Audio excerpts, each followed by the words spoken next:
Greetings, Mavericks and new viewers.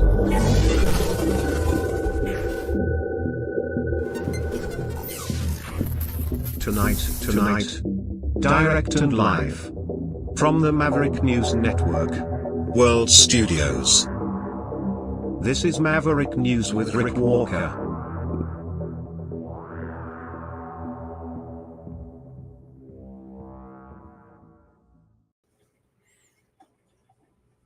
Hey, everybody. Could this be a bunker buster weekend?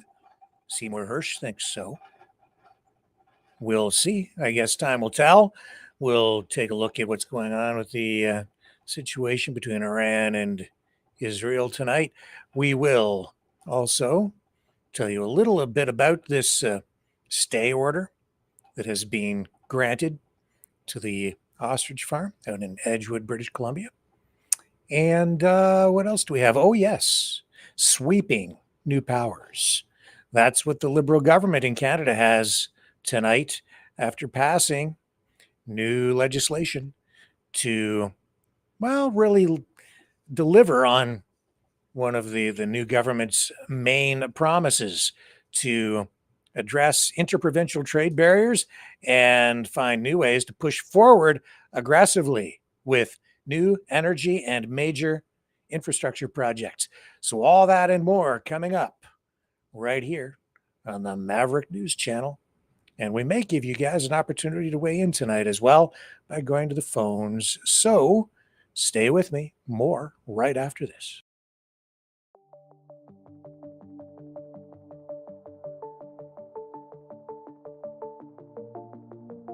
Greetings, brave Mavericks. Our quest for truth continues. We go beyond fake news. Together we expose propaganda. Together we pull others out of rabbit holes. We are maverick thinkers. We are all unique individuals, defenders of individual rights and freedoms, credible, trusted, grounded in reality. Maverick News, Maverick News. Defending free speech, Donate at freedomreporters.com. Do it now. Tomorrow may be too late. Maverick News. The world is watching.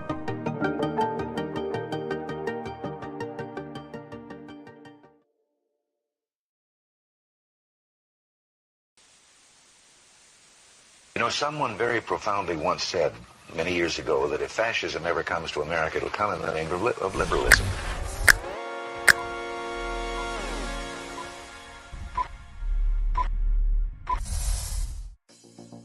Well, I think it's time we ask ourselves if we still know the freedoms that were intended for us by the Founding Fathers.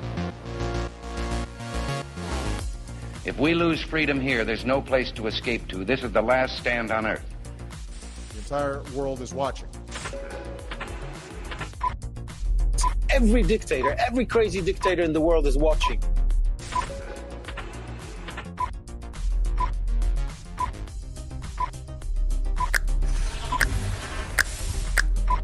The world is watching. On TV, the entire world is watching. On social media.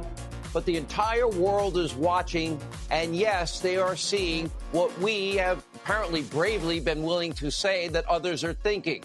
Stand for freedom. Literally stand for freedom. Let's get this done. The entire world is watching. We're at war with the most dangerous enemy that has ever faced mankind in his long climb from the swamp to the stars. Maverick News. Maverick News. Maverick News. Let me have more control of my own destiny. The world is watching.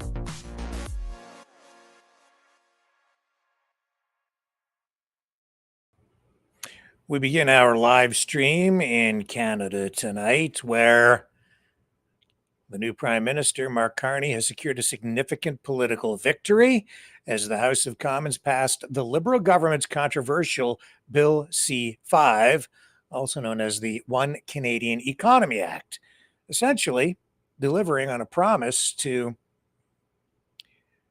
deal with these interprovincial trade barriers, but not everybody is happy about it. The legislation, a cornerstone of Carney's economic agenda, sailed through the House of Commons with support from Conservative MPs, despite opposition from the Bloc Québécois and NDP. The bill has two key components. It removes federal barriers to internal trade and grants the government sweeping powers to fast-track major projects deemed in the national interest, such as mines, pipelines, and ports. Carney emphasized the urgency of the bill, calling it the core of Canada's response to U.S. tariffs imposed by President Trump. We have the address, the news conference that occurred just a short time ago in Ottawa. Here's how it went down. Congratulations, Prime Minister. Thank you. Congratulations, everyone. Congratulations, everyone.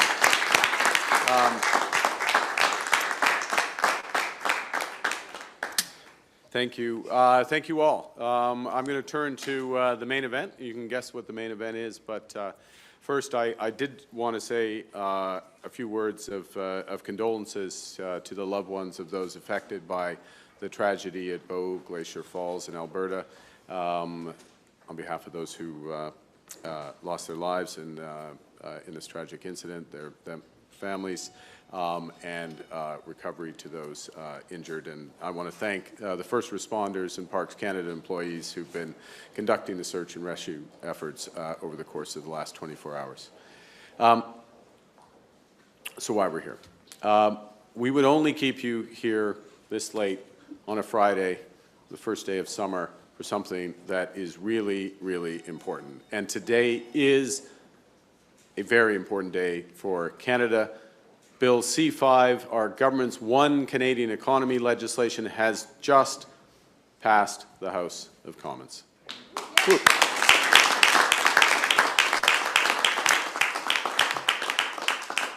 Et la loi C-5 s'appuie sur deux piliers, l'un et l'autre tout aussi importants afin de bâtir une économie canadienne unifiée. Cette loi vise la construction d'une économie plus forte, plus compétitive, plus résiliente, qui profite à tous les Canadiens et Canadiennes. Elle est faite sur mesure pour répondre à ce moment charnière, avec urgence et détermination.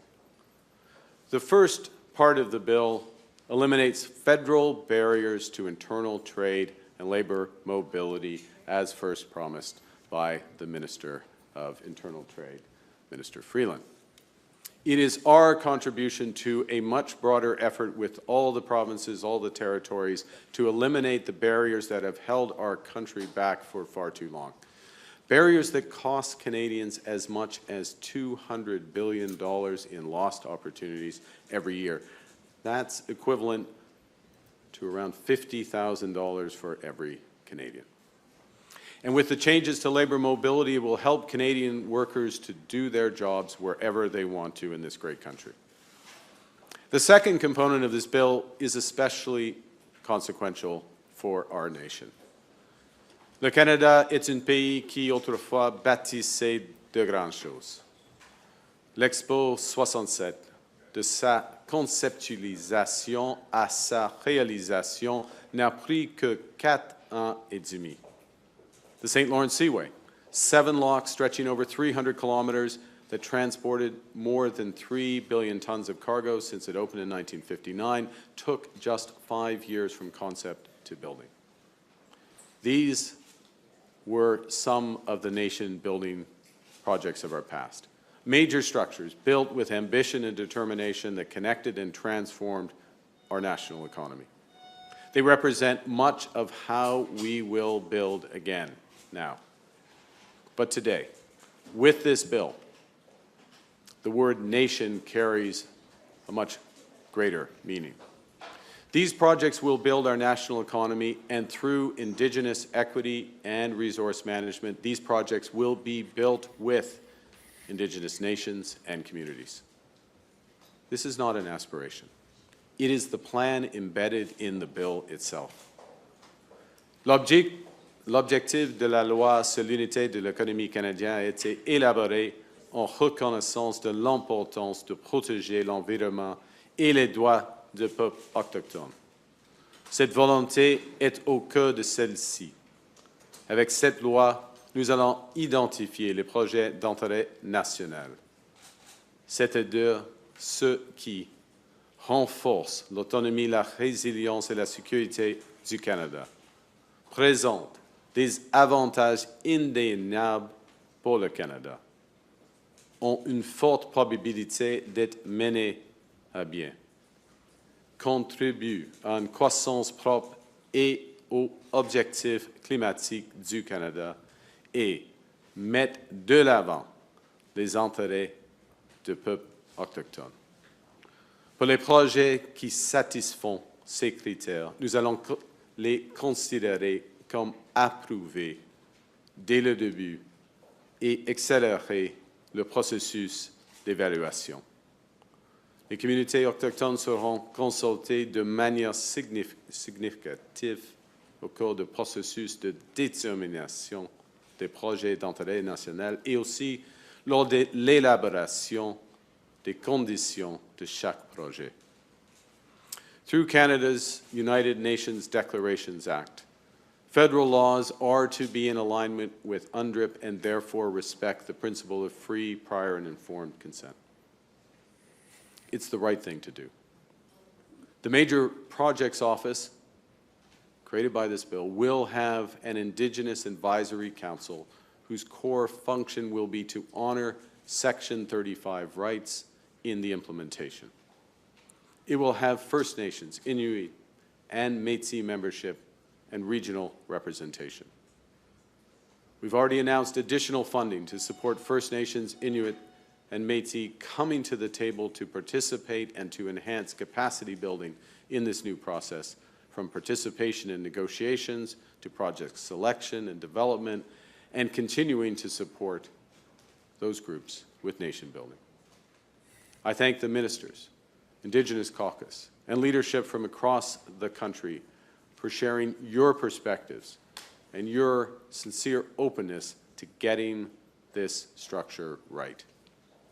We all agree that more fulsome conversations are needed to select the nation-building projects and to determine the conditions that they must fulfill. In other words, the real work begins now. We will have those.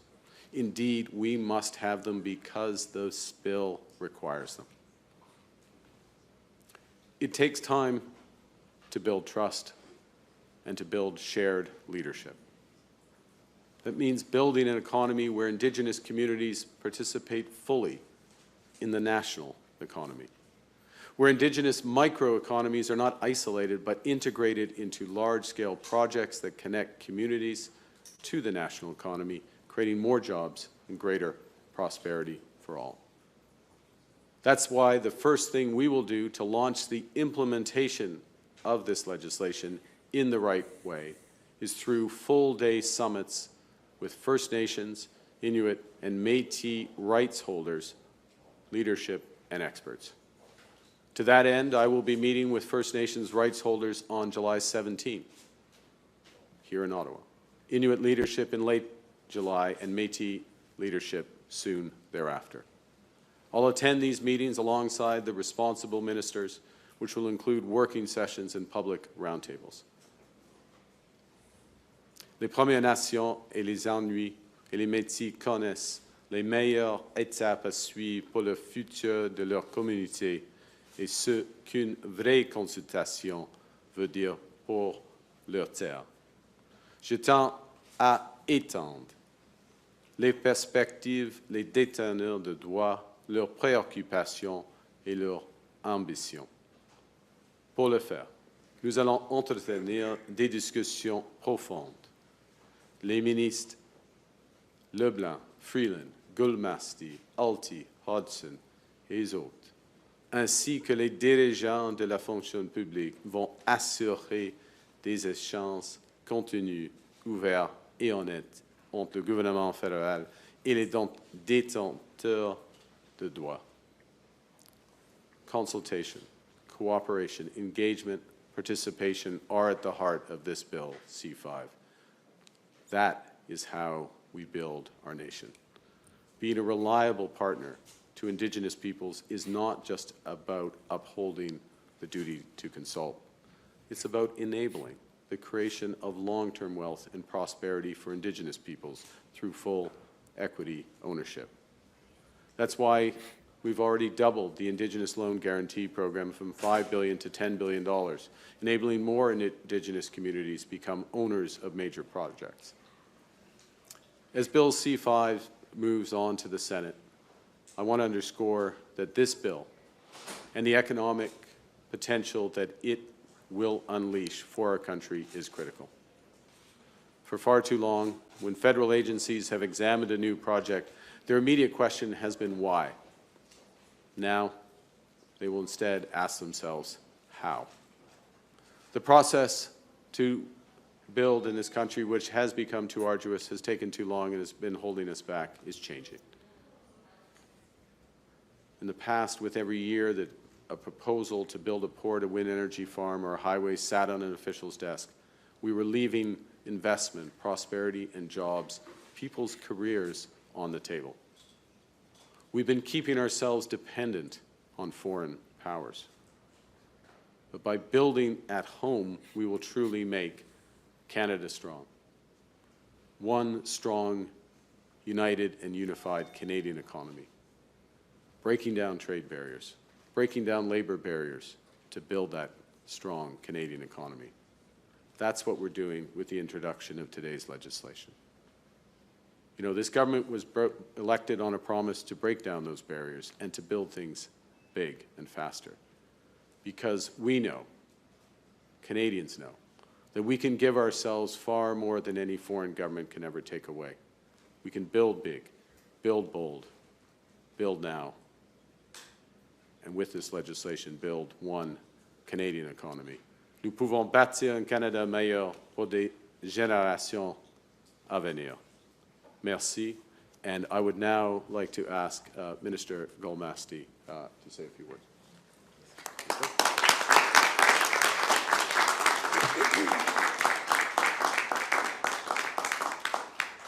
Bon après-midi, tout le monde. Hello. As the first Indigenous Minister of Indigenous Services, every day I work in partnership with Indigenous leaders to build strong and sustainable communities. Every facet of Indigenous communities are interconnected, from health to education to social wellness and to physical infrastructure. The prosperity of Indigenous communities is intertwined with the ability to ensure capacity building as part of investments and projects like those that are in the One Canadian Economy Bill, and that it will be made possible. Indigenous peoples belong and are in the rooms and at the tables where discussions happen and decisions are made. As part of this government, I know the importance of a relationship, and the Prime Minister has made it part of a critical path forward. Indigenous participation is essential and an important part of the fastest growing G7 country in the world. Ensuring that government moves forward includes upholding Indigenous peoples as part of it in their rightful place by determining it for themselves. Je suis la première ministre autochtone des services aux Autochtones. Je suis ici guidée par la connaissance et l'histoire des leaders autochtones qui m'ont précédée. Je travaille pour assurer que leur voix et leurs préoccupations soient entendues au plus haut niveau. We'll stop that there. But what we are going to do is we're going to go to interim leader for the NDP, because Jagmeet Singh lost his seat, Don Davies, who is very critical of Bill C-5, but I'll tell you, what happened here today, I'm surprised. Carney said that he would deliver on Bill C-5. He would deal with interprovincial trade barriers by Canada Day, and indeed, he did that today. I'm amazed because it is just a process. It's been a path just littered with landmines, and yet somehow they got this thing done today. Like it or not, I'm just saying these waters are very difficult to navigate, and somehow he got it done. But Don Davies not happy with this, and they were opposed to it, the NDP. Democrats believe that we should be removing problematic interprovincial trade barriers, and we also believe that projects of national interest should be built, and they should be built quicker than they have been in the past. However, this is not the way to do it. The Liberals and Conservatives have joined together to ram through Bill C-5 with shockingly little public input or debate. It gives the Prime Minister what has been called Henry VIII powers to override government laws by decree. It will gut environmental protections, it will undermine labour protections, and it will also hurt or damage Indigenous rights in this country. This is no way to pass such important legislation. We're also very concerned at the sweeping powers that this gives cabinet ministers, and so we have led the fight against this bill, this Parliament. And I think that this is an exemplary record. New Democrats may have a small caucus, but we've certainly made a strong impact this Parliament. We're going to continue to hold this government to account, to fight for progressive values and policies that help working families across this country. And we look forward to this summer connecting with Canadians from coast to coast to coast to not only bring what happened in Parliament to their attention, but also to take their ideas back to Parliament in the fall. I will now turn the microphone over to my colleague, Monsieur Bouleris. Okay, so there you see where the NDP punching way above its weight, or you could say having a disproportionate amount of influence in the Canadian system, not even with official party status here now, but certainly in the last government, they had a lot of sway. In many respects, you could say they were almost controlling the Liberal government through their supply and confidence agreement, which is no longer in place. But you see how his position really stands in the way of development of pipelines, which is critical even to the unification of the country and keeping Canada together. At the same time, as much as there are concerns about the United Nations Declaration of Rights for Indigenous Peoples and the way it has been integrated into Canadian law and the way it affects Indigenous rights and the way that it forces the federal government and provinces to really recognize and honor First Nations rights through a mechanism of the United Nations, which we have really self-imposed upon ourselves through unilateral legislation that we've created to hold ourselves accountable to that UN standard and even to the UN, which I don't really think was necessary, and I don't really agree with that. That's me editorializing. But with all that being said, this is why I'm amazed that this even got done today, because Carney made that promise, and here we are. It is before Canada Day. This is the last day for Parliament to sit before the summer break, and he got it done on the deadline. Got it pushed through, but not with the NDP. He did it with the Conservatives.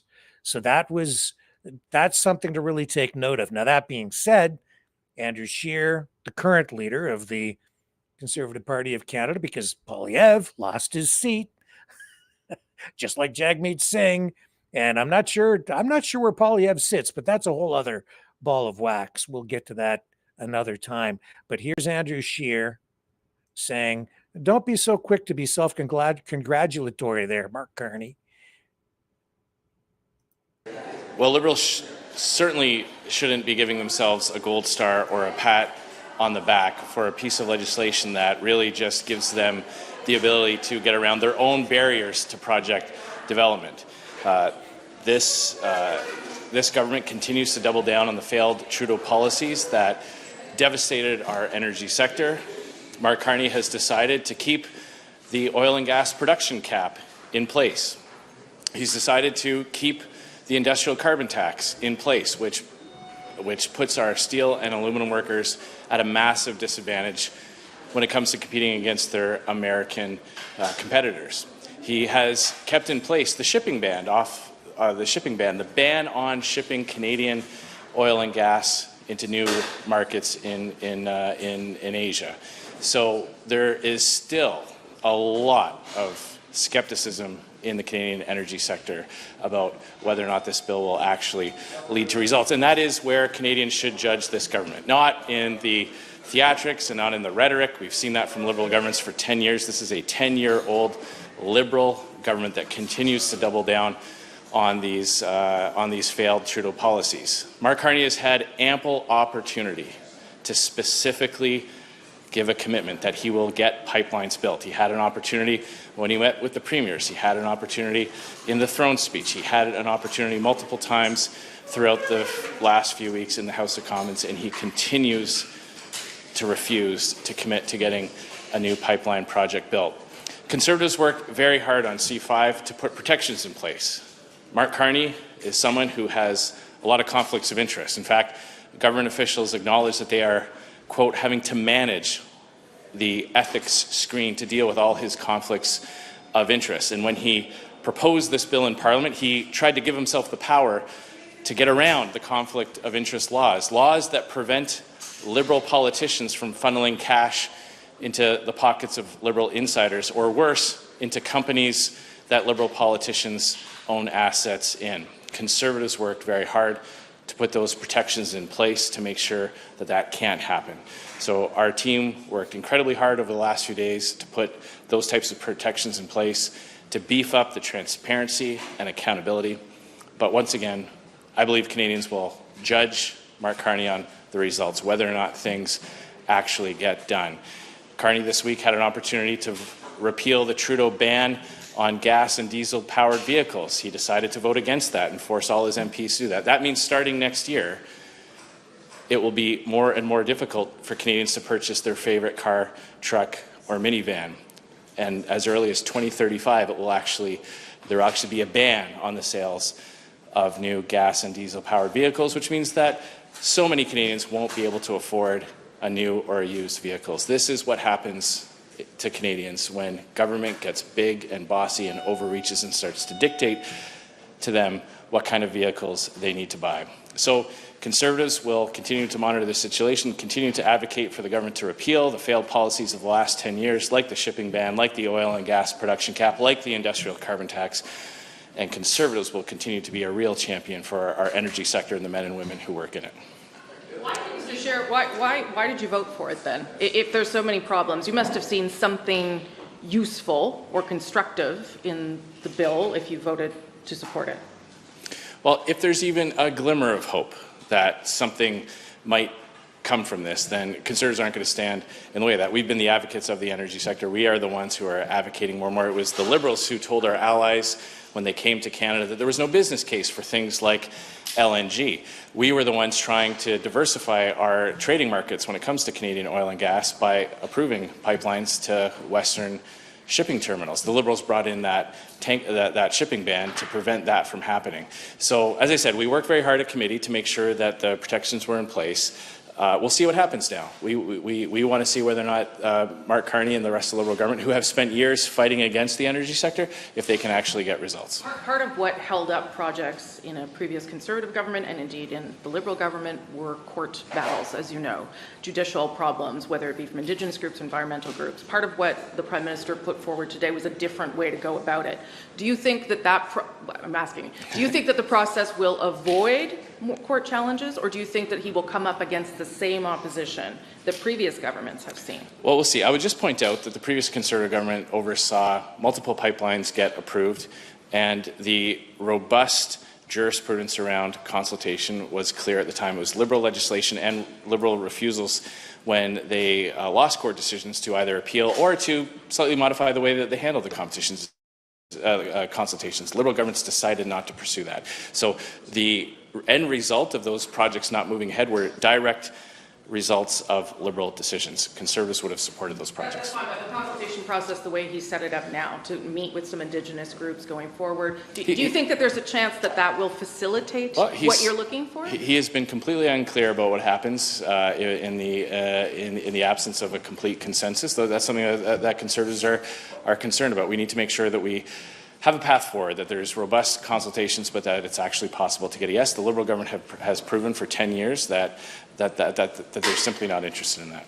I guess I'm wondering, why didn't you use your power as an opposition to withhold your support as a bit of a bartering chip to get bills like the tanker ban or C-69 repealed, or a firmer commitment on pipelines? Like, you had the power as the opposition to potentially push the government on it instead of supporting this legislation. Well, we've definitely been pushing the government. We've raised it in question period multiple times. We've put forward this without any commitments getting made. We've put forward multiple times proposals to do that very thing. But as I said, if there's a glimmer of hope in this bill that potentially might somehow reduce the regulatory burden, we'll see what happens. We'll judge this government in the end result while we continue to push for things like an end to the shipping ban that really keeps Canada beholden to the U.S. market. That's something that would be a great question to ask Mark Carney. You know, here we have a situation where we still are facing unjust tariffs from the United States. It's more clear than ever that Canada would do well to have more markets to sell our oil and gas to, and Mark Carney has decided to keep in place a shipping ban that prevents Canada from selling our oil and gas to Asian markets.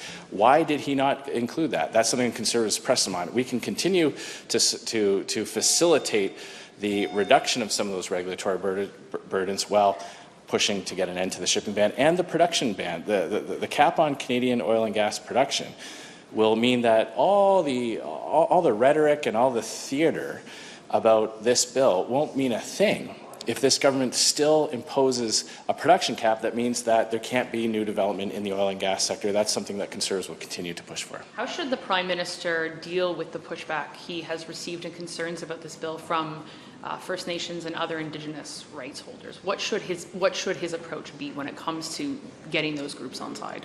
Well, look, he is the one that said he set the bar for himself very high. He said he can accomplish this. He has asked Parliament for this tool. He said that Bill C-5 is the missing ingredient to get big projects built. Now he will be judged in the results whether or not he actually delivers. So would a Conservative, given your criticisms of the bill, would a Conservative government repeal it if you get in power? Well, if you think about what this bill does, this is a bill that gives the Prime Minister the ability to go around other pieces of Liberal legislation. So what the Conservative position is, we would repeal the oil and gas production ban. We would repeal the shipping ban. We would repeal the industrial carbon tax, which continues to force Canadian steel and aluminum workers to compete against their American counterparts with one elbow tied behind their back, because their American competitors don't have to pay that carbon tax. So those are some very concrete measures that Conservatives would do that would very quickly signal that trust to the energy sector that, yes, under a Conservative government, you can actually get big projects built. Unfortunately, with the Liberals, they've decided to double down on those failed Trudeau policies. Now we will hold them to account in the next weeks and months to see, can they actually get anything done? And are the Conservatives okay with the part of the bill that allows Cabinet to override parliamentary laws that have been passed? Well, again, if you think about this, after 10 years of Liberal government, the Liberals are asking to get a big pat on the back and a big gold star for giving themselves the power to go around their own legislation that killed so much investment in the energy sector. Hundreds of billions of dollars have left Canada to our competitors. Investment dollars going to the United States and to other countries to develop oil and gas projects, which, by the way, Mark Carney's company, Brookfield, invested in. That's something that has infuriated many Canadians to see all those jobs and opportunities leave Canada. What we believe is that we needed to have those robust protections. So you asked specifically about sections of the bill. We put in sections of the bill to protect taxpayers from conflicts of interest, from inappropriate lobbying, a lot of proactive disclosure so Canadians can see exactly what's going into the decision-making process. So we vastly improve this bill, but we'll wait and see if anything actually comes from it, if they actually get results. One elbow tied behind their backs. Not a hand, an elbow. Interesting choice of words. So, yeah, criticisms from some First Nations leaders, some environmental groups like Eco-Justice argue the bill risks bypassing critical protections for species at risk. And yet, despite these concerns, Carney insists the legislation respects Indigenous rights and includes an Indigenous Advisory Council to guide project approvals. So, one thing is certain, this is still a minefield. The bill now heads to the Senate, which is set to sit until June 27th, with the House of Commons wrapping up its spring session today. Carney's push to pass this legislation before the summer break has been a sprint, drawing accusations of rushing Parliament. Still, the Prime Minister hailed today's vote as a step toward building a stronger, more resilient Canadian economy. What do you guys think? Well, I'll let you chew on that a little bit while we take this short break.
Maverick News. The world is watching. So, in other news, I know that a lot of you probably are aware that the Federal Court of Appeals decision today grants a stay, pausing the cull of 398, give or take, ostriches at Universal Ostrich Farm in Edgewood, BC. It marks a significant development in the ongoing legal battle with the Canadian Food Inspection Agency. So the stay, granted earlier today, in Ottawa, temporarily halts the CFIA's order to cull the flock due to the outbreak of avian flu, bird flu, which was detected on the farm back in December, pending an appeal. This follows the May 13th federal court ruling by Justice Russell Zinn, which upheld the CFIA's cull order as reasonable and procedurally fair, despite acknowledging the emotional and economic toll on the farm's owners, Karen Esperson and Dave Belinsky. The farm owners are arguing that the surviving ostriches, approximately 400, 398, whatever, out of an original 450, whatever, I don't know, after 69 died from the H5N1 avian flu, have developed herd immunity and show no symptoms, and haven't since January 15th, I believe.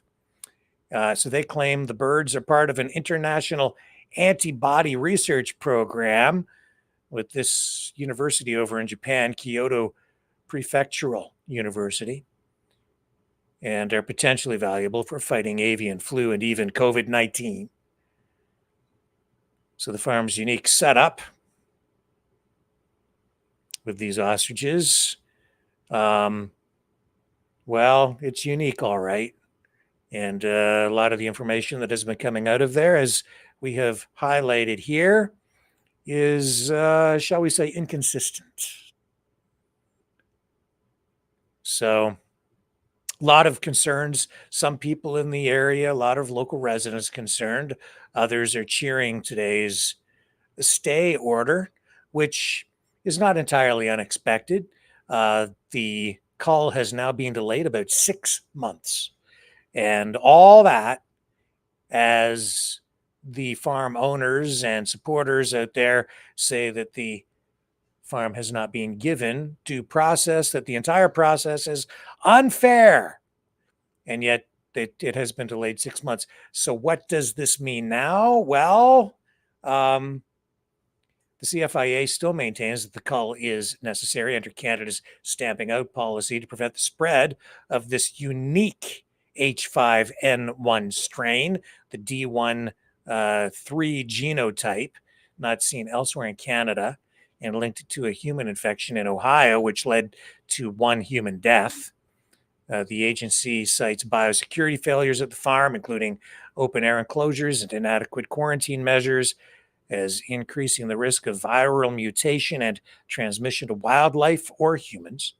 And the CFIA has also noted that the farm's failure to report the initial illnesses and its inability to substantiate claims about the bird's research value or the facility's suitability for such research.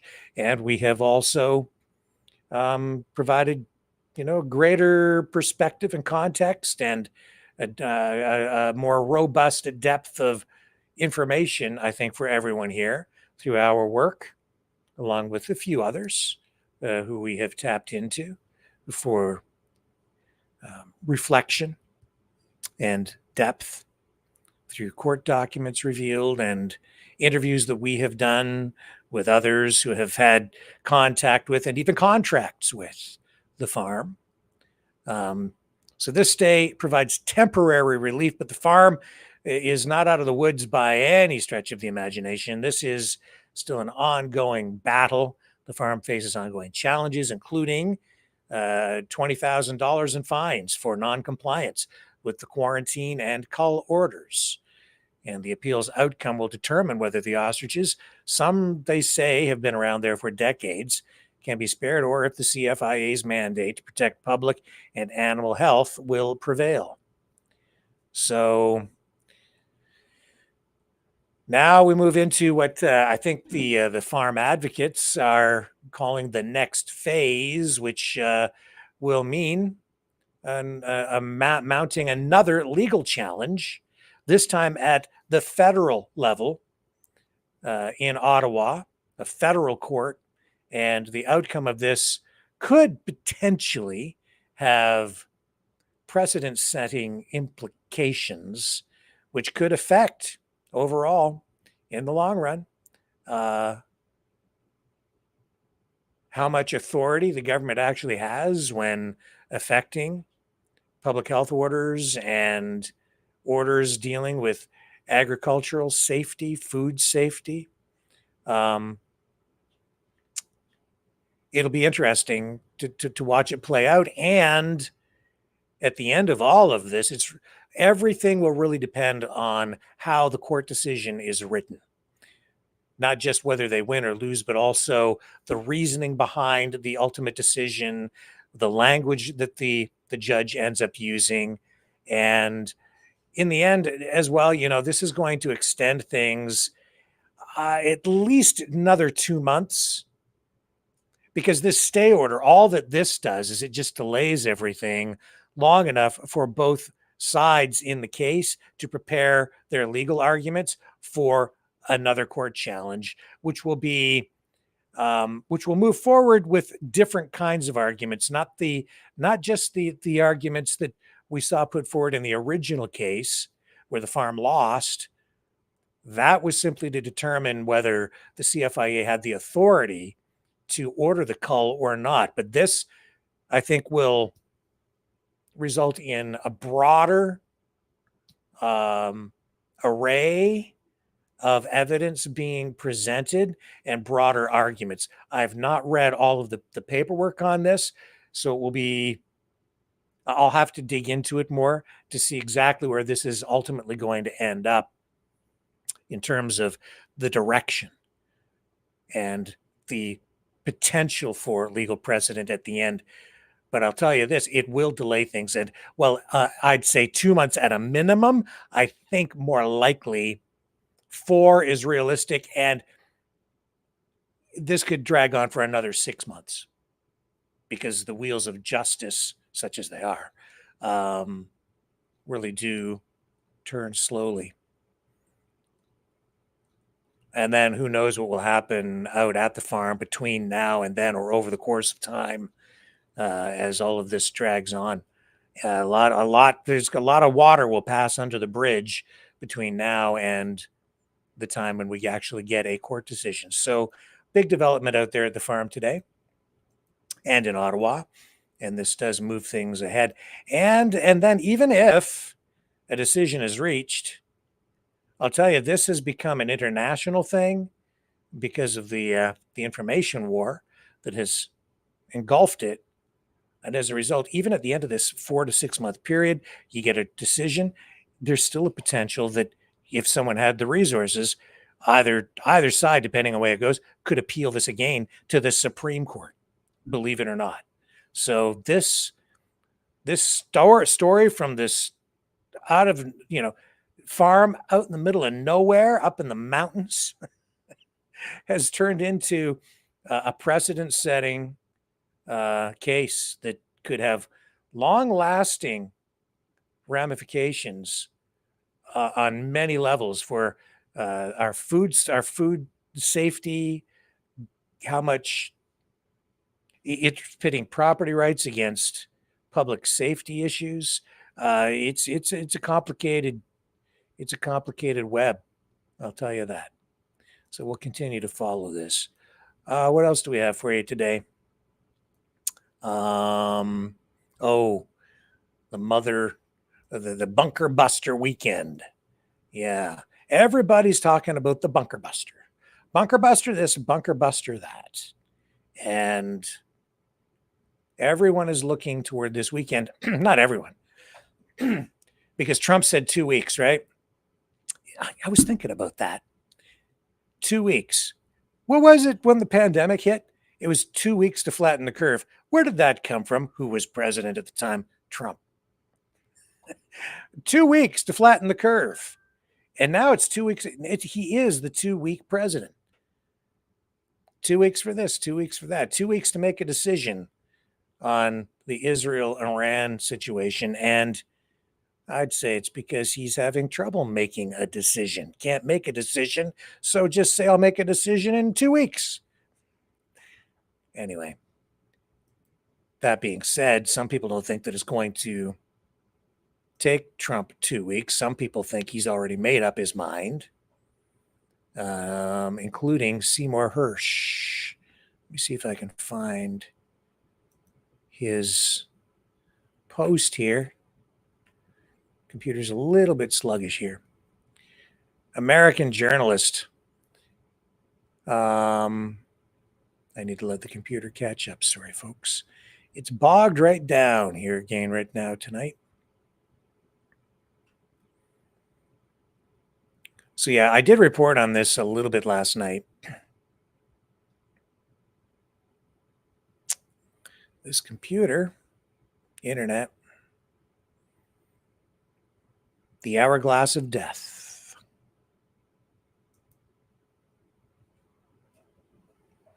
We'll have to wait. I have no choice.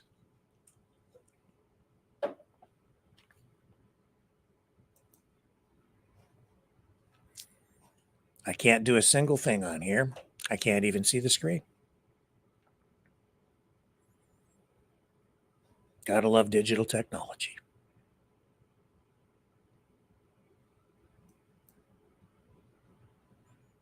Let's see if we can get rid of this here.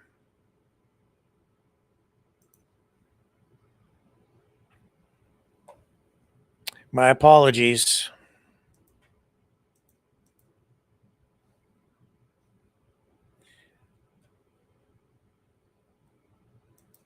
I'm still waiting.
Okay, maybe we're back. I don't know. Let me go over to the chat. Do you see the feed? That would be the question. I think maybe we're reignited here. Okay. I think we're back. My apologies, folks. I don't know. Something took us down. But we're back, at least for the moment. Let me just run a little transition here while I try to get everything untangled and back online. I shall return right after this.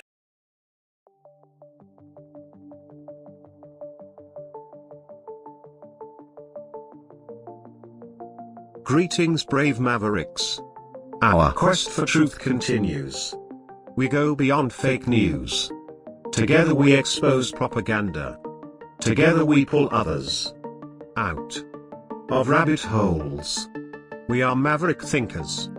We are all unique individuals, defenders of individual rights and freedoms, credible, trusted, grounded in reality.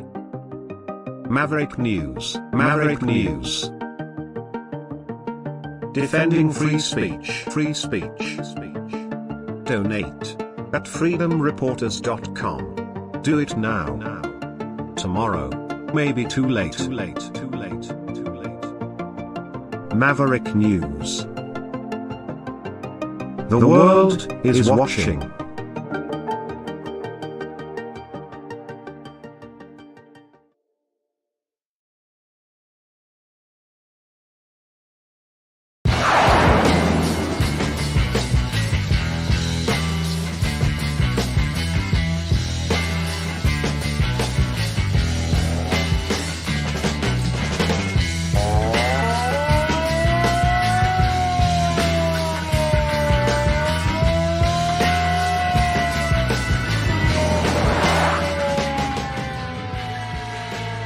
Maverick News. Fighting for freedom. Okay, let's see if we can continue now. My apologies for the technical problems. As I was saying, some people, well, everybody's still talking about the situation between Israel and Iran, the attacks back and forth. And Seymour Hersch, American journalist, they love him over in Russia. And he came out with a report yesterday, I believe it was. We reported on it here. He is saying that the Trump administration, the U.S., is on side with Israel. They're ready to support taking out whatever there is of this nuclear weapons program, this underground bunker where they are said to be enriching uranium. So this is the Russian TASS news agency, again quoting Hersch, who again citing unnamed sources largely to make these claims and predictions. He says the U.S. could strike Iran as soon as next weekend, which means this weekend.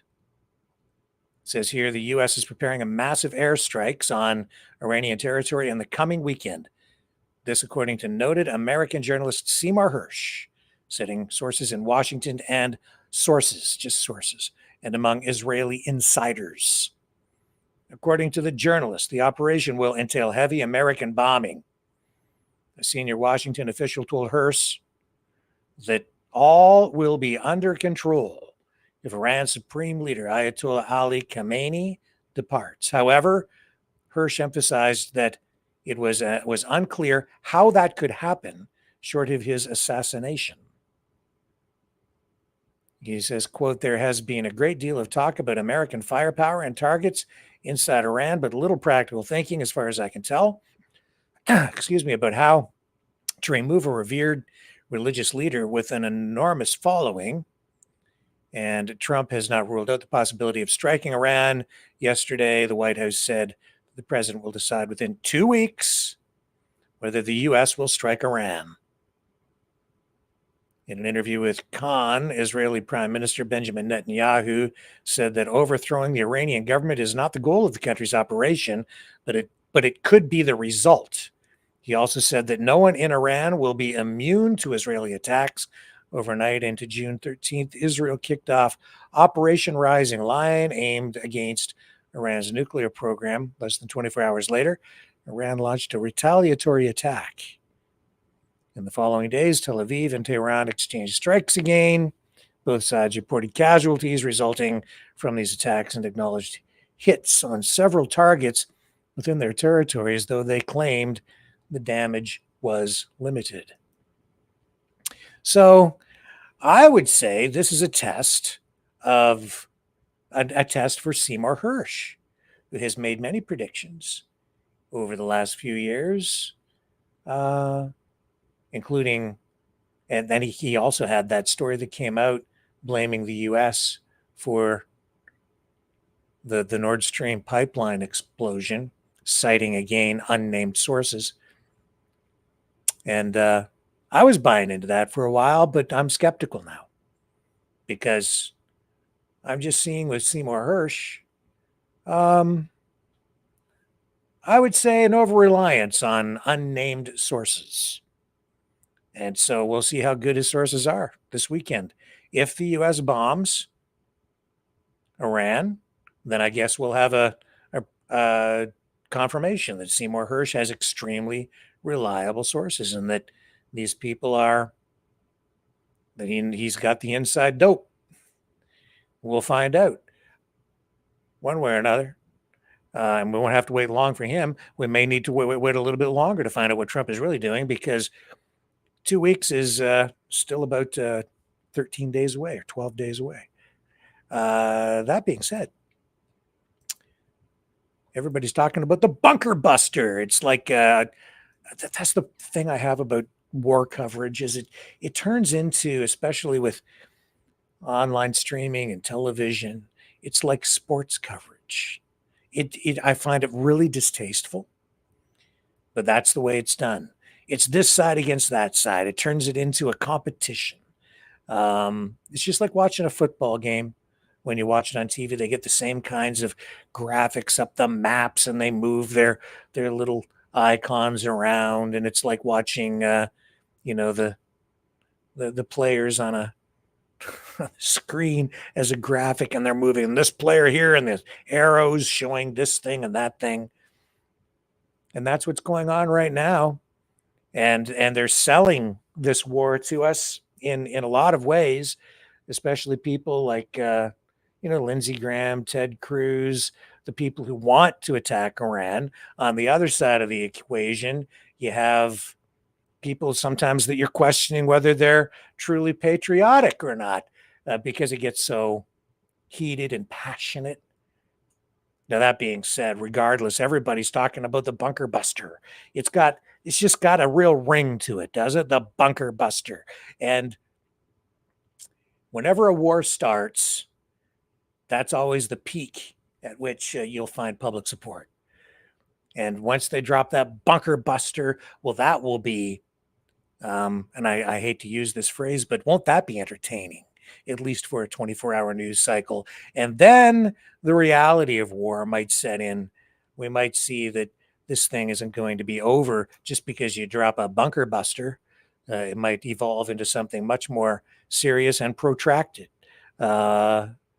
War, we're always promised at the beginning of any kind of a war that it'll be over in, maybe 2 weeks or less. And yet these things drag on and on and on. Even the pandemic, Trump really did sort of declare war on the virus. If you go back and you check it, he talked about it in those terms, went to war with the virus. 2 weeks to flatten the curve. Remember, 2 weeks. 2 weeks for this and 2 weeks for that. Now 2 weeks to make a decision on Iran, but you never know what he's going to do, and he won't tell anybody what the plans are. And he's pushed Tulsi Gabbard off to the side, but everybody's talking about the bunker buster, and it's great for TV and for ratings, isn't it? Well, here's an explanation. Since we're on that roll, let's just go with the flow, shall we? This is hang on a second. I have to give credit where credit is due. So let me just confirm who this is from. This is from BFBS Forces News, and they've produced this explanation of how a bunker buster works. Here we go. This is the GBU-57 MOP bomb. MOP stands for Massive Ordnance Penetrator. It's a non-nuclear munition and it belongs to the Americans. It's the only bomb thought to be capable of hitting key Iranian nuclear targets buried deep beneath the mountains. The Fordo fuel enrichment plant near the city of Qom is about 95 miles southwest of Tehran, and it's believed to store crucial centrifuges for enriching uranium. The site is built into the side of the mountain, an estimated 80 meters beneath soil and rock. Israeli defense forces have already damaged multiple nuclear targets in Iran. These images, produced by the IDF, show a uranium enrichment site in the Natanz region in central Iran. Fordo is a smaller site than Natanz, but the Israelis don't have the right weapons to hit it. Known for its bunker-busting capability, the GBU-57 MOP can strike targets as deep as 61 meters, and with multiple hits, is believed to be able to penetrate even deeper. Up till now, it's only ever been used in tests. But the Americans used an early predecessor, the 15,000-pound BLU-82 Daisy Cutter bombs during the Vietnam War, dropping them from the back of Hercules aircraft to clear helicopter landing sites in the jungle. These were also used in the First Gulf War and against Al-Qaeda in the Tora Bora caves in Afghanistan after 9/11. The next giant US bomb was the GBU-43 Massive Ordnance Air Blast, known as a MOAB and nicknamed the mother of all bombs. MOAB contained 18,700 pounds of explosive and was used against an ISIS cave complex in Afghanistan in 2017. The only plane equipped to drop the modern-day MOP bombs is the US B-2 Spirit stealth bomber. Each B-2 can carry 2 GBU-57s. Until recently, 6 of the stealth bombers were based at Diego Garcia in the Indian Ocean, but they returned to Whiteman Air Force Base in Missouri in early May this year. If the B-2s are used now, it's possible they could fly direct from the United States to Iran. The site at Fordo was reportedly protected by Iranian and Russian surface-to-air missile systems, although it's believed the Israeli Air Force have largely suppressed the Iranian systems and have also rendered ineffective the Iranian Air Force. America already has the USS Vinson Carrier Strike Group in the Arabian Sea, and the USS Nimitz CSG is also on the way from the east. If the US does decide to go into action alongside the Israelis, the firepower arrayed against Iran will be formidable. Thanks for watching. For more from BFBS Forces News... Thanks for doing a great job. And I'm glad we could bring that to you. Yeah. Take a quick break, come back. And yeah, I think we're going to go to the phones. So stay with me. You know, someone very profoundly once said many years ago that if fascism ever comes to America, it'll come in the name of liberalism.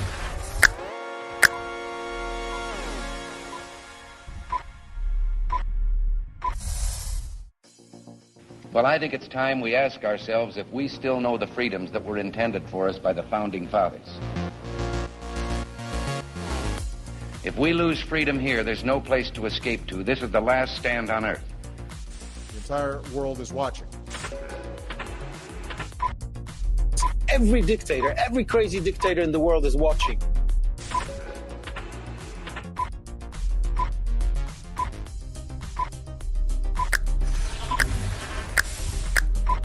The world is watching. On TV, the entire world is watching. On social media. But the entire world is watching, and yes, they are seeing what we have apparently bravely been willing to say that others are thinking. Stand for freedom. Literally stand for freedom. Let's get this done. The entire world is watching.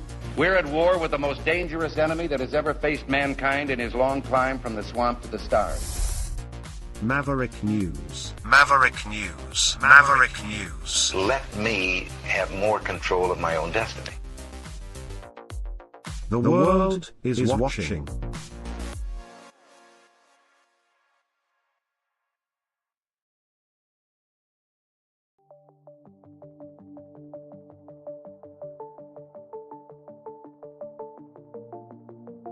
Greetings, brave Mavericks.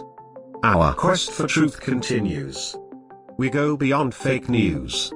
Together we expose propaganda. Together we pull others out of rabbit holes. We are maverick thinkers. We are all unique individuals. Defenders of individual rights and freedoms. Credible. Trusted. Grounded in reality. Maverick News. Maverick News. Defending free speech. Free speech. Donate at freedomreporters.com. Do it now. Tomorrow may be too late. Maverick News. The world is watching.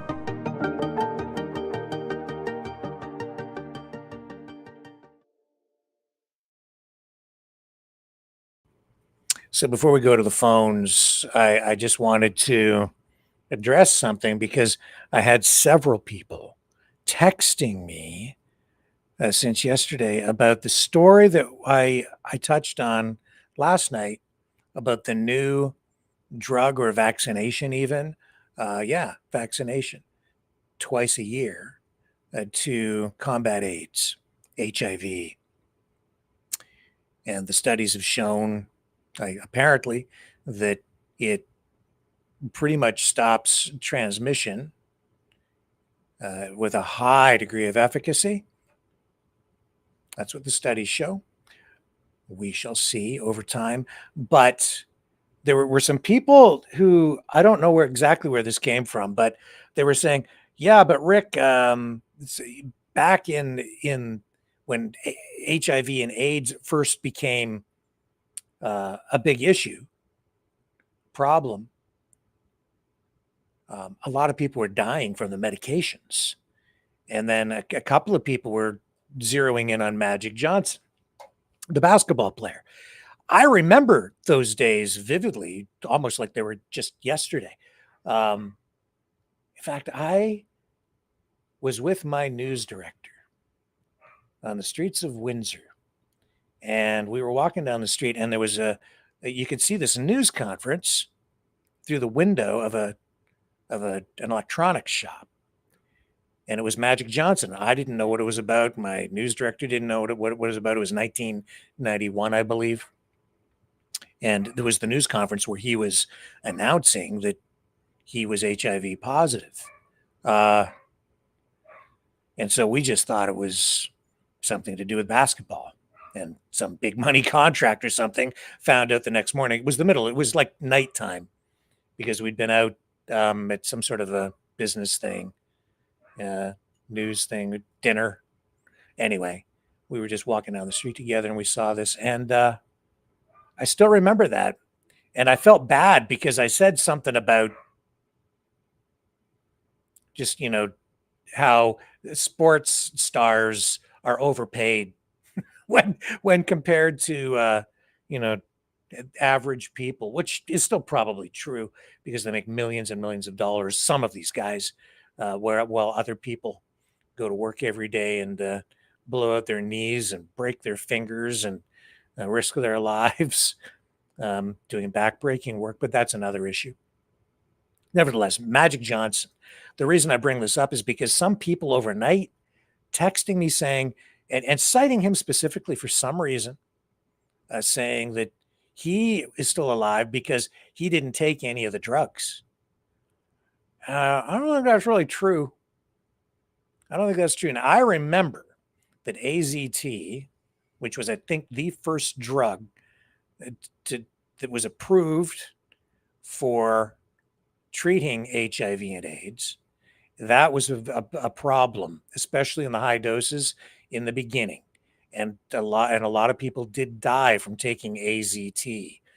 But over time, dosages were adjusted, the medication was adjusted, but more importantly, new medications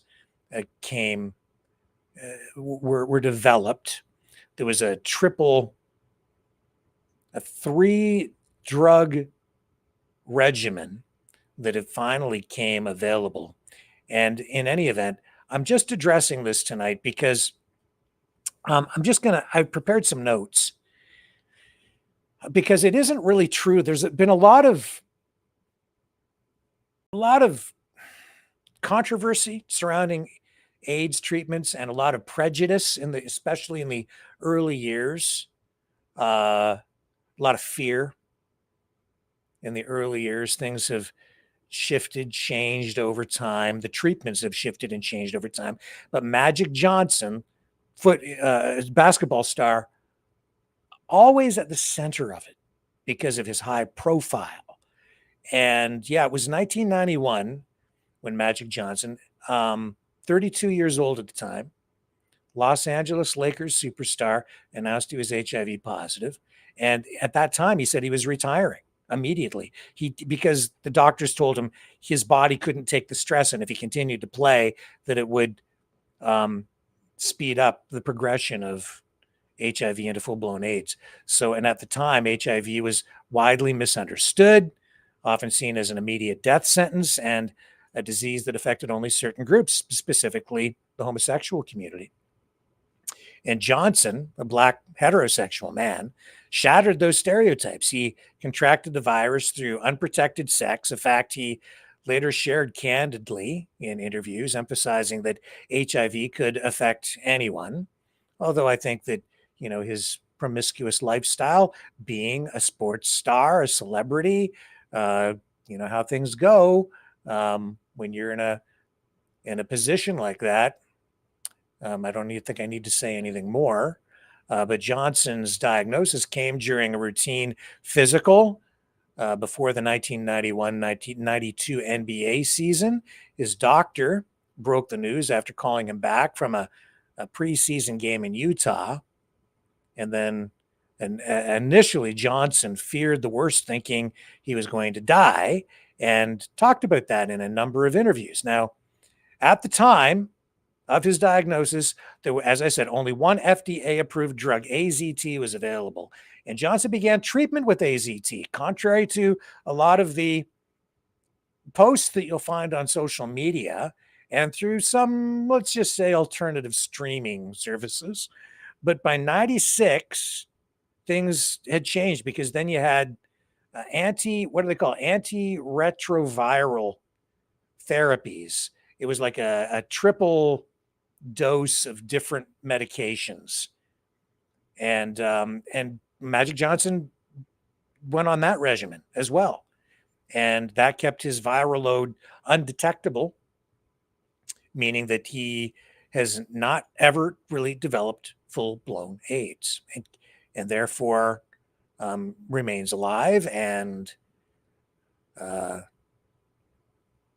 not succumbed to the disease, as so many did back in the early days of the disease. Now, he went on. He came back, actually did play in some high-profile games, including an NBA All-Star game. He played on an Olympic team. There was a lot of controversy surrounding that at the time, social pressure, social upheaval even, and controversy with some of the players saying that it wasn't safe, that he shouldn't be allowed to play because he was infected with HIV. And if he got cut or anything like that, if he spit or the sweat, and they were worried about just coming into contact with him because of the fear, right? But his participation in the sports pushed forward with, I guess, the alternative perspective and maybe the facts, saying that it is safe even for people with HIV to play sports with other people because you're not engaging in sexual contact. But I remember so much fear back in the early days, in particular, just prisoners being picked up by police and the prisoners spitting at officers, and then the cops involved being concerned that they might be infected, and just all kinds of issues like that. Those fears, you don't hear about those things as much today as you did back then. But man, AIDS, for probably 2 straight years, the AIDS issue just dominated headlines in the news. It wasn't like a 24-hour news cycle where we heard about it. It was like at least a couple of years, and even after. A lot of public fear. Anyway, today, Magic Johnson is a philanthropist, a businessman. He has his own company, Magic Johnson Enterprises. He also has done interviews where he has confirmed that, contrary to a lot of, I guess, alternative media reports saying that he never took any of the drugs and that's why he's alive today, the contrary is true. I have a clip of him saying so. I just wanted to highlight this for everybody because, there's so much. You can take what I'm saying or leave it. You can take what Magic Johnson says here or leave it. But at the end of the day, there's real science and then there's other stuff. Well, I'm not cured. I'm just been taking my meds. I'm doing what I'm supposed to do, and the thank God that the virus, the HIV virus in my blood system and in my body have laid dead in a sense. That's, and we don't want anything to wake it up and to make it be active or more active in my body.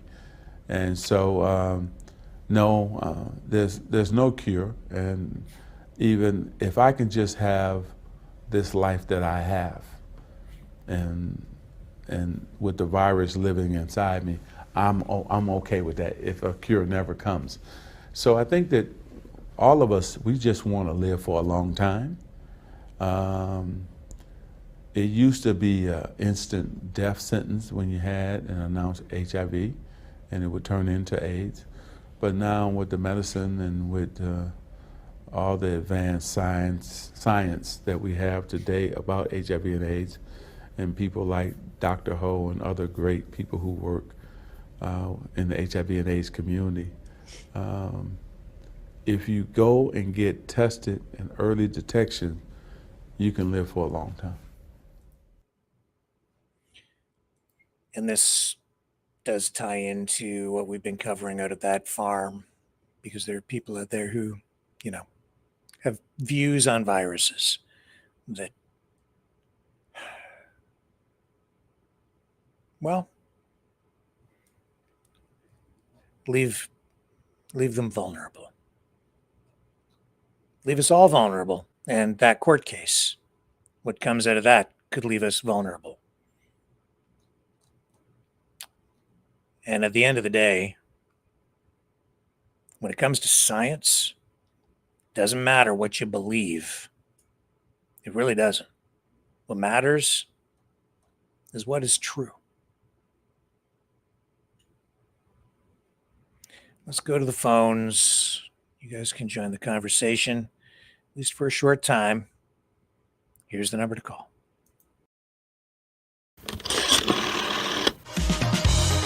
Okay, Mavericks, it's call-in time. Join the conversation. Call 1-647-734-4220. Then enter the PIN number 860-075-764, followed by the pound sign.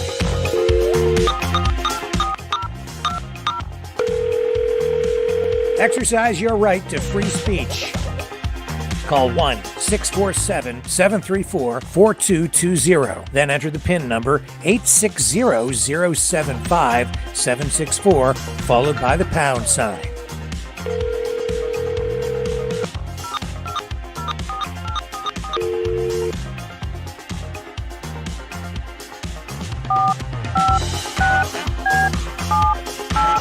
Call 1-647-734-4220. Then enter the PIN number 860-075-764, followed by the pound sign.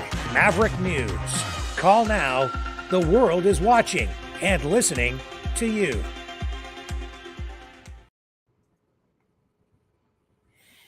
Okay, so first of all, I am going to beg. We could certainly use some help.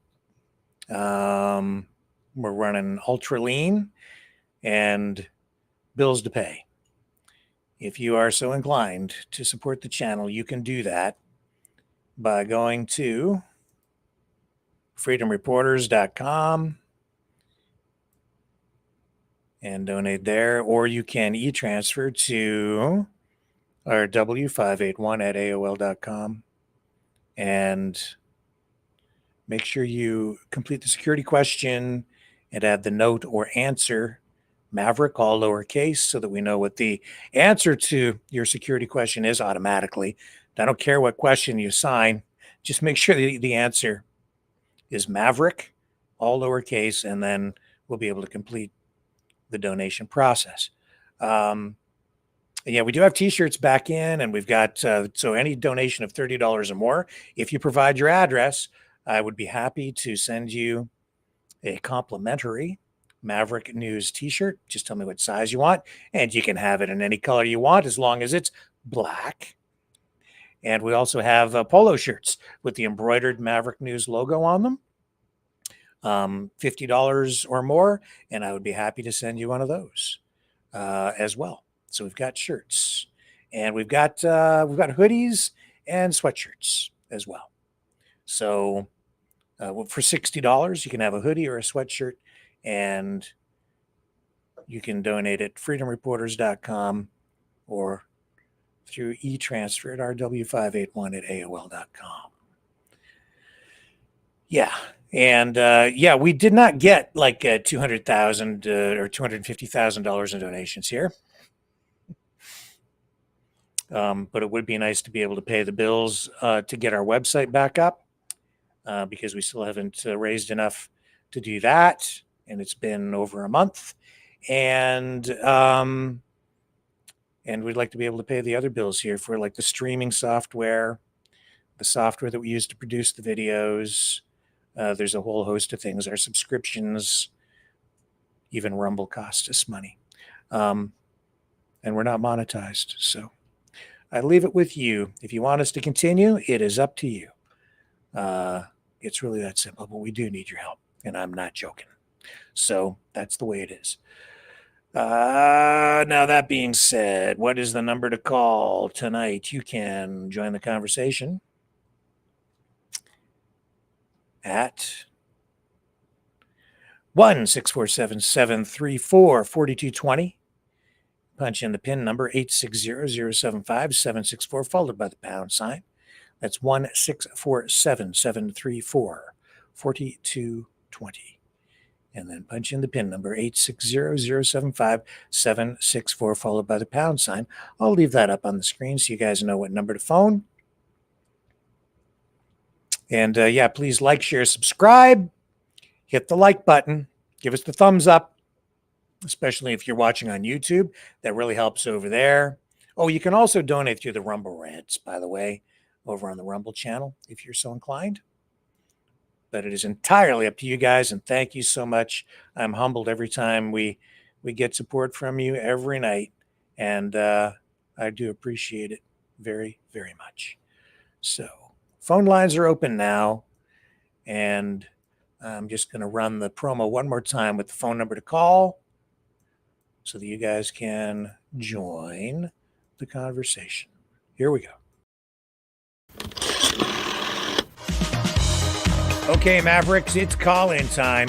Join the conversation. Call 1-647-734-4220. Then enter the PIN number 860-075-764, followed by the pound sign.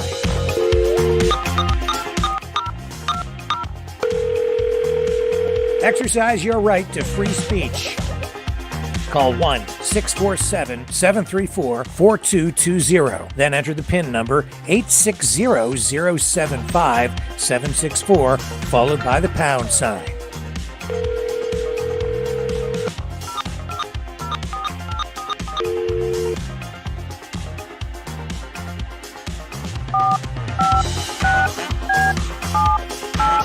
Call 1-647-734-4220. Then enter the PIN number 860-075-764, followed by the pound sign. Maverick News. Call now. The world is watching and listening to you. Okay. Here we go. So the phone lines remain open.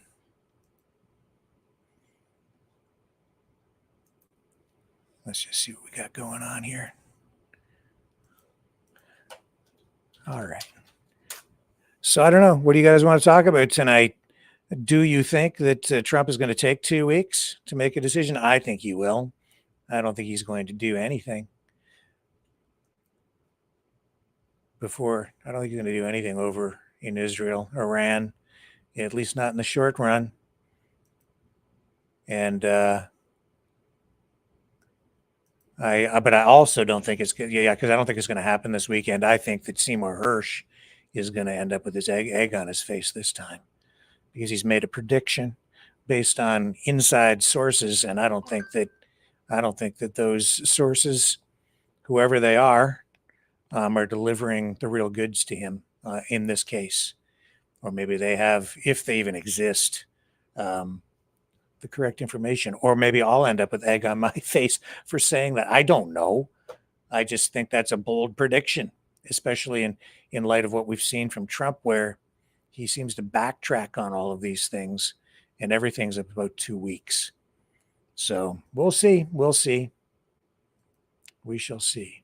What else do we have going on here tonight? J.D. Vance in L.A. meeting with Marines, which in itself is just, I find a little bit flabbergasting, honestly, because we're talking about Marines on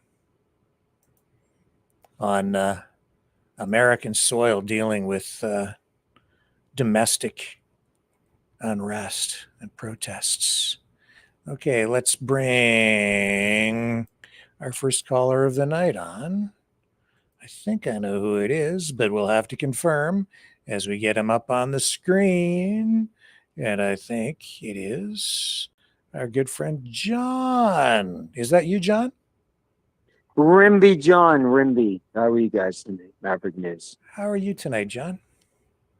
Well, I've had a tough week there, guys. Yeah, your friend is, you're talking about your friend in the hospital?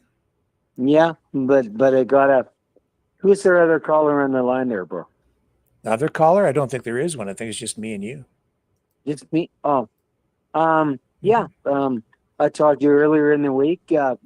I got give a big shout out, Rick, to the Canadian healthcare system, Rickster. My friend went in this week into some emergency care, and in Alberta, could be Ontario, BC, whatever. Rick, like you, I was beyond impressed. Yeah? Like impressed. Like Rickster in a really good way. I got an emergency call kind of the other day, one of my major partners of my oil company, and went in for some stuff. And I got to can I give a little bit of a shout out, Rickster? Have at it. Floor is yours. Little bit of a shout out. The Peter Lougheed Hospital in Calgary, Alberta, the trauma unit. They're incredible. Okay. Saved my friend's life, Rick. They saved my friend's life with their dedication and friendship. They did. I don't mean to be emotional, but they saved my friend's life. The healthcare system in Canada is incredible. It really, really, truly is. Whether you're in BC, Ontario, but I'm telling you, my friends, they saved my friend's life. Okay, so to explain, you told me in a private conversation earlier this week what your friend was going through, but our viewers don't know, so you better explain, John. Yeah, well, my friend, he's on my board of directors. He's like kind of 84 years old, and kind of our mentor, and went into a little bit of a whatever, and happened at the senior home, and thank God they got him into a trauma unit. I've been in there for like 2 days, and they worked on him and saved him. They saved him. So He's again, really doing really good today. But you didn't really explain like what he's gone through. Can I? Is it okay if I tell people what he's? Yeah, absolutely. I'm a little emotional. We're not but sharing I his do name or love- anything here, but he had I guess cancer, and they found it in his gallbladder. Is that correct? Yep. Yeah. And so they Yep, removed his that's correct. gallbladder, and everything seemed to be going very well. And he went home, and he was doing okay. And then it was 2 days ago, I think you said, where he had some sort of an issue erupt, and he became very ill, and you had to take him to the hospital, right? Well, he became dizzy, and he fell down in the morning, but they got him back. But Yeah. anyways. So he's been in the trauma unit ever since, and they've turned things around there, and it sounds like he's doing better now. Well, I've been there for 2 days holding his hand and praying to the baby Jesus with a lot of other people. And, I can't thank these people enough, Rick, that do what they do. Nurses, doctors, trauma people, blood people, like they do. These people, Rick, I've been there for like 48 hours sitting in a chair with a blanket and a coffee, and with my friend, I love him. Mm-hmm. He's my adopted dad. And the care, the compassion that's been given to him and to me is, Rickster, it's incredible. They came in last night, 3 a.m. Did they need a coffee? Did they need a blanket? Did they need a water? No, I'm there for my dad, I'm telling you, these people, Rickster,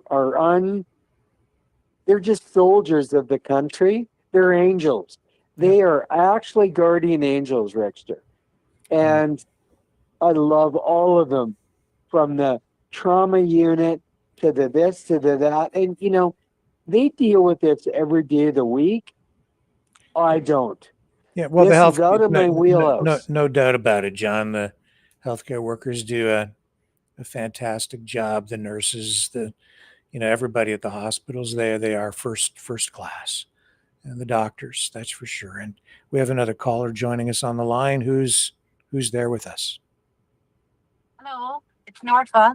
Norfa, welcome back. Hi. How are you? Well, I've definitely been better.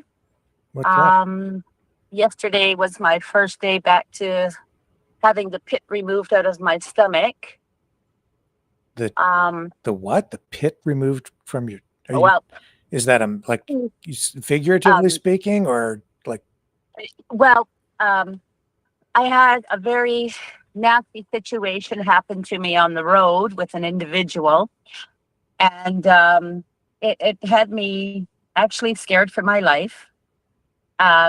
My life was threatened, and it was very, very awful. It wasn't an accident. It was a driver that got rather upset at us, assuming that we cut him off and then beat my horn at him, which we did not.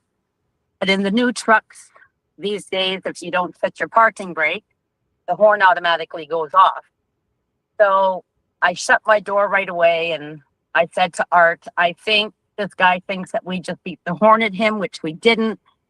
And so Art put the parking brake on, and then I got out and I opened the doors. And by the time I opened the doors, I hurried up to the cab of the truck because this fellow had gotten out of his truck and come over, and he was just losing it, like mentally crazy, losing it. Every foul word you could think of, up one side of him and down the other. And of course, my husband being the soft teddy bear, funny man, he just looked down at him and he said, "Sir, there's a doctor that can give you medication for this."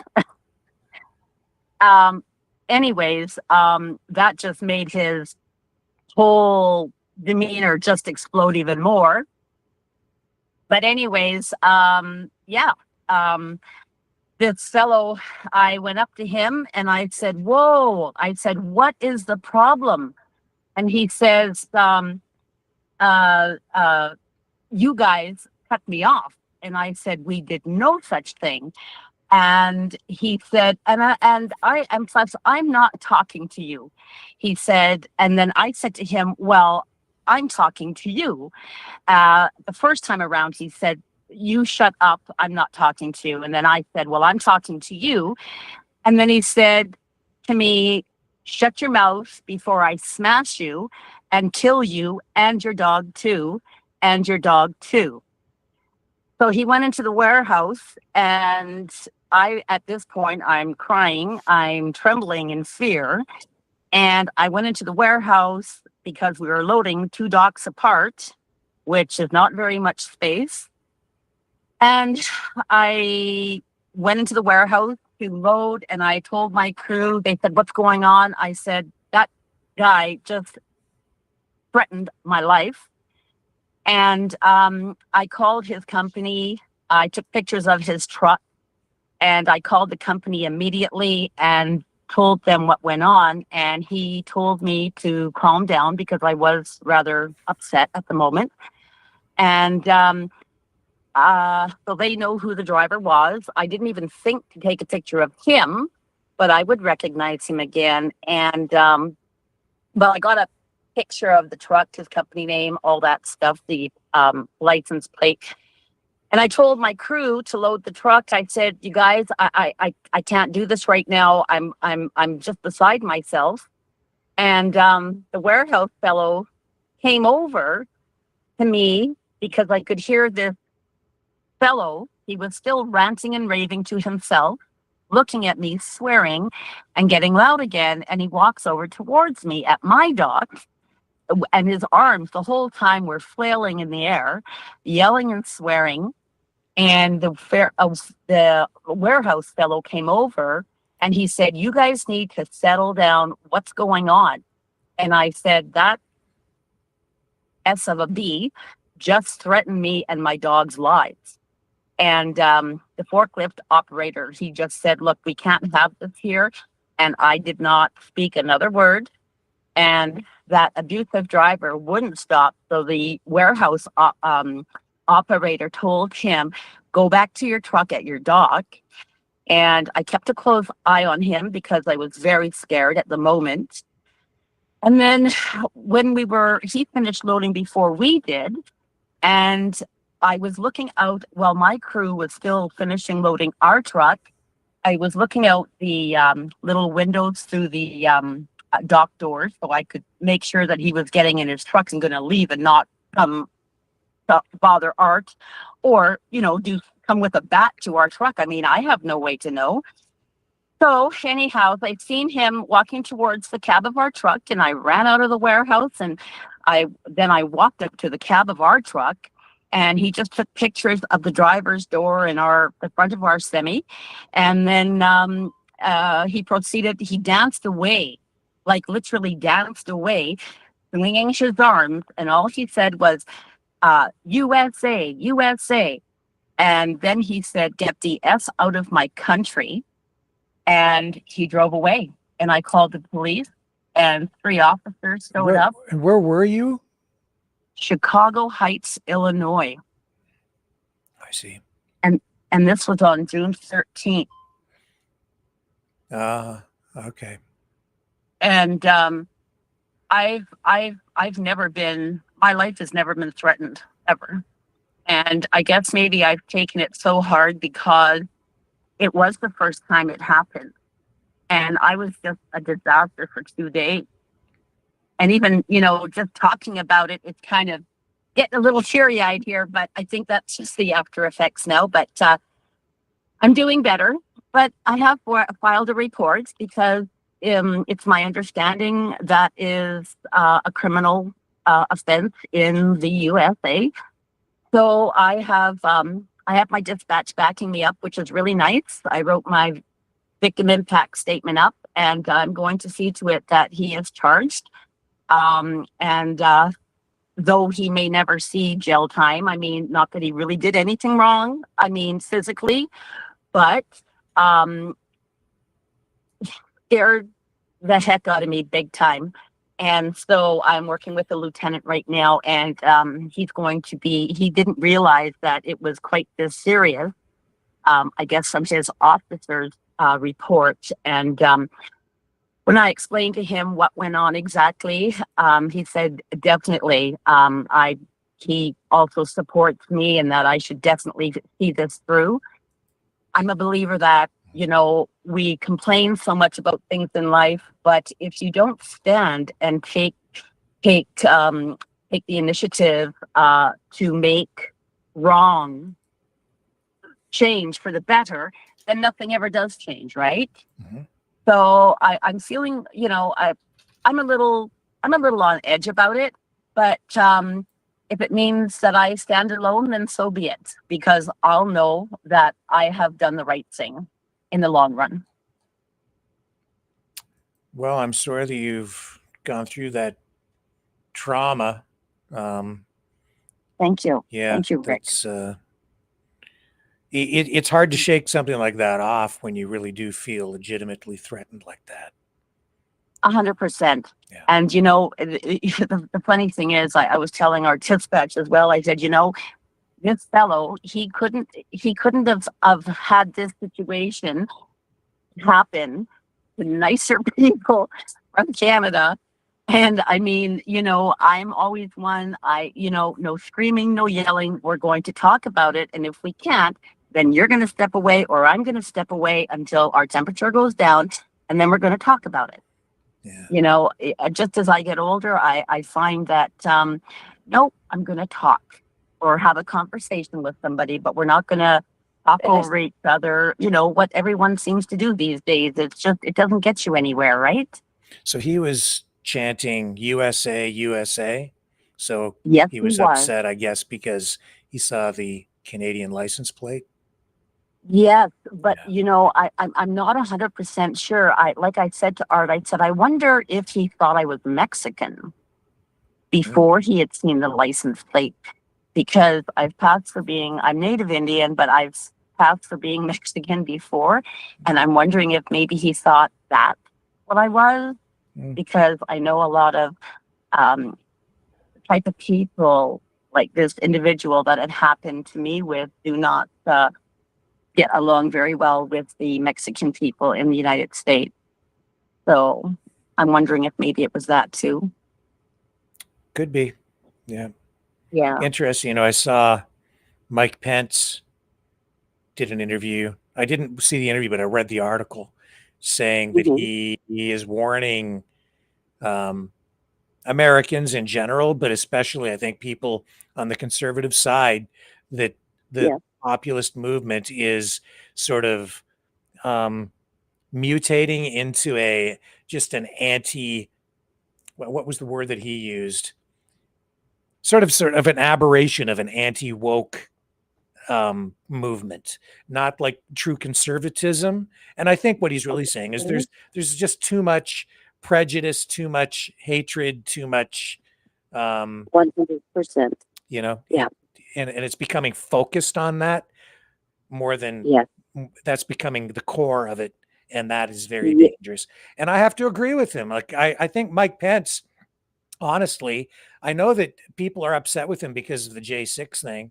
But really, I think the guy's a solid guy. I remember when he was first stepping into the role as vice president, and Trump would say stupid things, and then Pence would go to a news conference and clean up the mess. That's what his job was to clean up Trump's messes all the time. And he's still doing it today. I really think in many respects, he's a solid guy. I still like Mike Pence. But he's kind of hit the nail on the head there. And I think that you've suffered some element of that maybe in your experience. Yeah. And you know what, Rick, I'm going to have to agree with you because like I said, it just, yeah,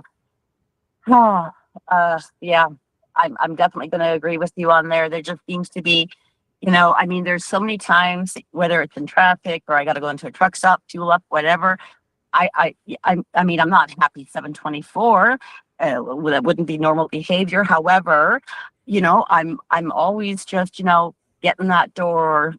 Hey, how you doing today? Or, good morning, whatever, just a smile, anything. And I find lately people I find even just in the last year, I find that people were like, they would reciprocate. Whereas now I'm finding people just like kind of grunts and walk away. And I'm like, wow, sorry. Yes. And again, there's just so much going on.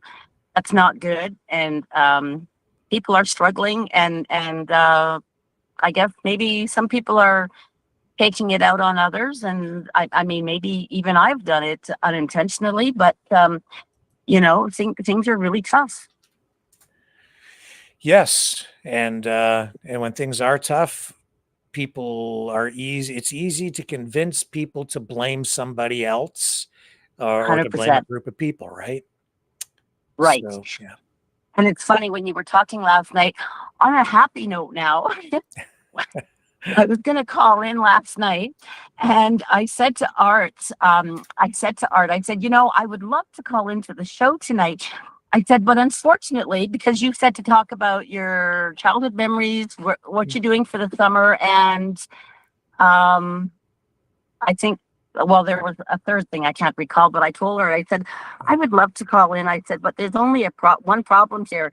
And he said, what's that? And I said, well, my childhood memories are no good because both my parents were alcoholics. So I come from a very unkind childhood. And then I said, so I can't call in for that because normally mom and dad were always drunk when we went camping or something like that. So I really didn't have great memories. And then I said, and that's for what I'm doing for the summer, just working, not going anywhere, just working. And I thought, no, I can't call in because I really had something good to say. Oh, dear. Well, that's okay because we can make new memories, right? Absolutely. It's what we and do just listening to the other stories were nice, especially yours. Yours are awesome. Yeah. Yeah. I've been pretty lucky. Yeah. But I've taken up more than enough time. I just wanted to let you know about that. Well, I appreciate that, Norfa. And I appreciate you sharing that story because I think it's actually an important one that we can all take something away from tonight. So thank you for doing that. Thank you. Yeah.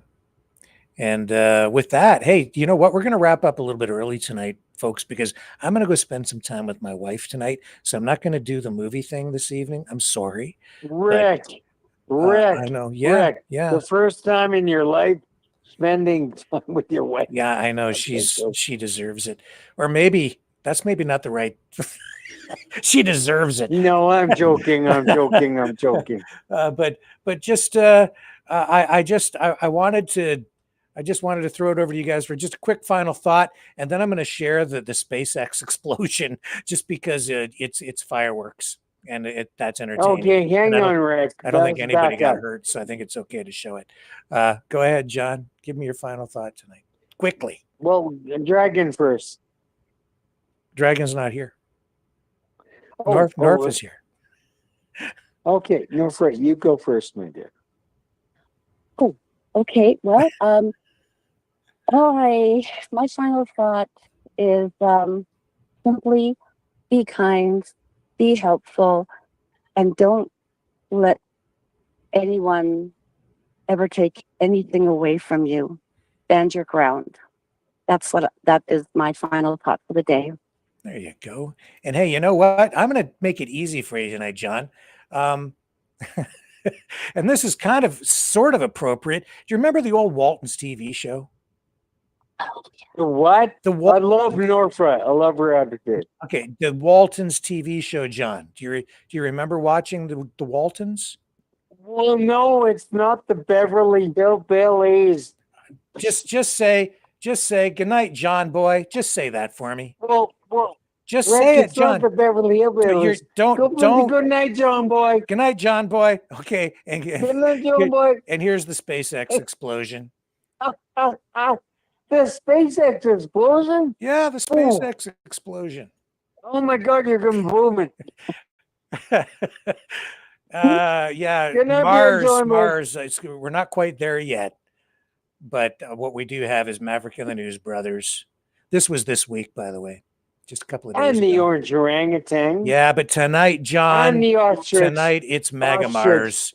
Thank you guys for calling in. Appreciate it. I'm missing the Love you ostrich guys. there, bro. Okay, John. Okay, I'll see you guys tomorrow night, 7 p.m. Bye. Love Eastern. you. Love you. Love you. Well, On the thanks, Rick. flip side.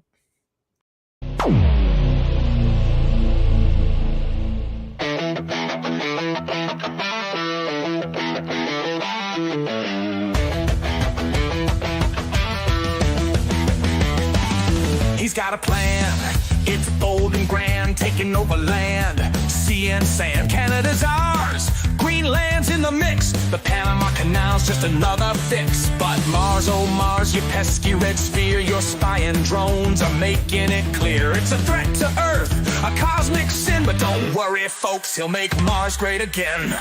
Mega Mars, you're the 53rd state. Under Trump, your future is great. With Elon Musk and the Space Force too, we're slapping tariffs on your Martian crew. Make Mars great, yeah, make Mars ours. Wave that flag on the red rock stars.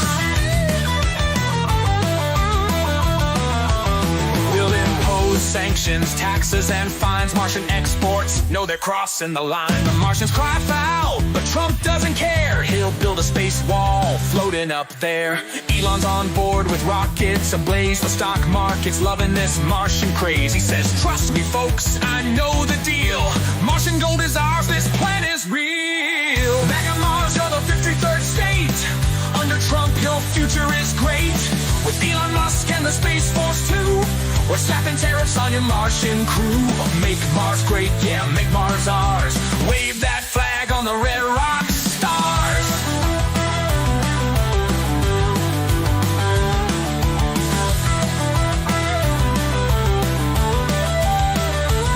Yeah, Mars hotels with golf resorts, intergalactic trade reports, a megadome where Martians bow. We've got the best Martians, Trump says now. Fake news claims the plan's absurd, but Trump tweets back it's the final word. Martian drones not on my watch, Space Force ready to kick it up a notch. Mega Mars, you're the 53rd state. Under Trump, your future is great. With Elon Musk and the Space Force too, we're slapping tariffs on your Martian crew. Make Mars great, yeah, make Mars ours. Wave that flag on the red rock stars. So buckle up for the Martian fight. Trump's taking over the Martian night.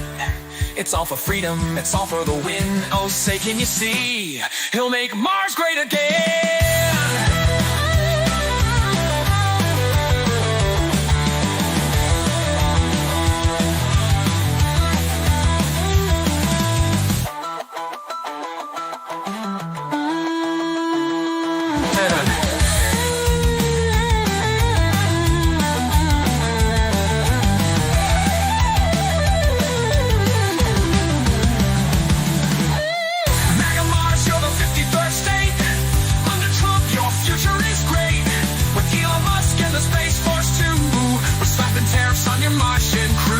Make Mars great, yeah, make Mars ours.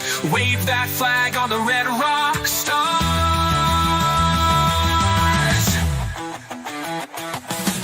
So buckle up for the Martian fight.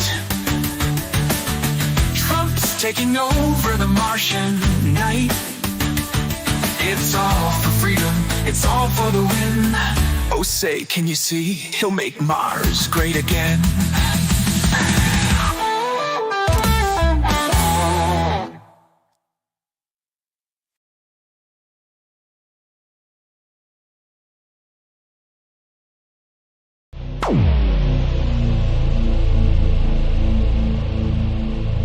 This has been a Maverick Multimedia production.